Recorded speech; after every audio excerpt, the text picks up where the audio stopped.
আপনার সন্তানের হা করে ঘুমানো, ঘুমের মধ্যে ছটফট করা, নিঃশ্বাসে শব্দ হওয়া, খিটখিটে মেজাজ থাকা অ্যাডিনয়েডের কমন লক্ষণ।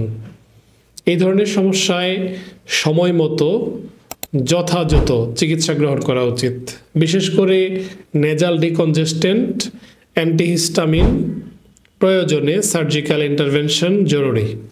অ্যাডিনয়েডের জন্য অপারেশন করা যাবে কিনা, এত ছোট্ট বাচ্চাকে অপারেশন করা যায় কিনা, এমন অনেক গার্ডিয়ানদের ভয় কাজ করে, জিজ্ঞাসা কাজ করে।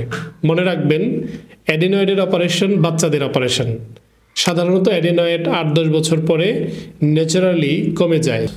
বাচ্চাদের খিটখিটে মেজাজ, ঘুমের অস্বস্তি, অতিরিক্ত লালাঝরা, আইকিউ ডেভেলপমেন্ট হ্যাম্পার হলে দ্রুত নিকটস্থ চিকিৎসকের পরামর্শ জেনে নিন।